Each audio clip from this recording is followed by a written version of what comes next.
যারা ফার্মের মুরগি একঘেয়ামি করি হাইতে হাইতে ক্লান্ত গেঙ্গুই আজ রেসিপি বানারা একবার হলো ট্রাই করিবেন। আজ রেসিপি তাই হররকম লাল মরিচের গুঁড়ো ব্যবহার নগরি কাঁচা মরিচ বাড়া দিয়ে দেয় এই মজাদার মুরগির মাংস রান্না করগি।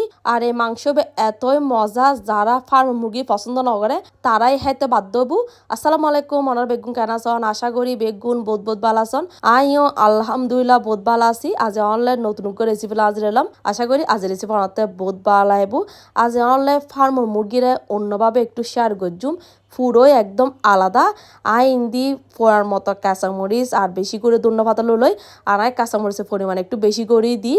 ওনারা যে জাল যেরকম হন ইয়েন বুঝিয়ে ওনারা দিবেন। তো এখানে বালা করে ব্লেন্ডার করলে ব্লেন্ডার করানোর পর ইন্দে মুরগির মাংসের দুই আর বলুন লই আর মুরগির মাংস আর সচরাচর নর্মালি করো যেভাবে রান্না করলি পিস করি এভাবে গোড়া টুড়ো করে লই। ফোড়ার মতো দিই লবণ, 1 কাপ পরিমাণ দিই টক দই, এগিনে আগতুম ফেলে কি এগিনো দি কাঁচামরিচ আর ধন্য পাতা মিশ্রণ জিবাই ব্লেন্ডার গড়গি এরাই 2 চামচ পরিমাণ আদা বাড়া, 2 চামচ পরিমাণ রসুন বাড়া দিয়ে বালা করে মিক্স করে ফেলাই। এই তুনাই মুরগির মাংস নেজি অর্ধেক দিয়ে বালা করে মাখি ফেলাইম আর বাকি অর্ধেক পরে ব্যবহার করগুম। তারপর মাখানোর পর এখন 2 চামচ পরিমাণ সরষের তেল দিয়ে 1 ঘন্টা মেড করে লেখুম।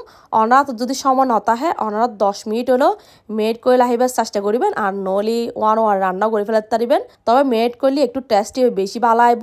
তারপর আই 1 কাপ ফ্রাই প্যান বয় দিই, ফ্রাই প্যান নেজি রেগুলার রান্নার তেল দিদি দনার পর ফোড়ার মতো পেঁয়াজ দিয়ে দুধ তেজপাতারা ছিঁড়ি দিদি রং এলাচি ডালচিনি দিয়ে বালা গড়ি লাড়ি চাই লই পেঁয়াজে যেতে বেরাস্তাও গিয়ে গুই মাংস যেগিন আগতো মেড কইলে কি মাংস এগিন দিয়ে বালা গড়ি হসে ফেলাইম। আর এই পর্যায়ে আয় হন ডাকনা নদী ডাকনা কোলালা হিয়ারে আয় বালা গড়ি হসে ফেলাই যেতে বালা গড়ি হসুইটি এখন দিদি 1 চামচ পরিমাণ দিই ধনের গুঁড়া, 1 চামচ পরিমাণ দিই জিরে গুঁড়া মানে টালা জিরে গুঁড়া আর কি। তো দিয়ে আবারও ভালো করে মিক্স করে ফেলাইম।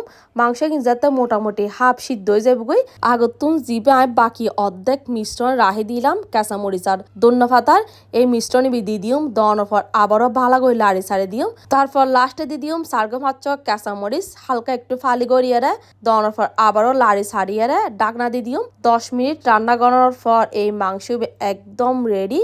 আর গরম গরম ভাত দিহাইতে এত মজা লাগে আর দেখতেও মাশাল্লাহ বহুত সুন্দর। পুরোই আলাদা রেসিপি, টেস্টও ওবু একদম ভিন্ন। আজ রেসিপি যদি ভালো লাগে তাহে বেগুন শেয়ার গরিবের অনুরোধ রইল। আর যারা যারা ফেস ফলো নদন বেগুন আর ফেস ফলো দিয়ে আর পাশে থাকবেন। আর বেগুন ভালো দেখুন সুস্থ দেখুন। আল্লাহ হাফেজ।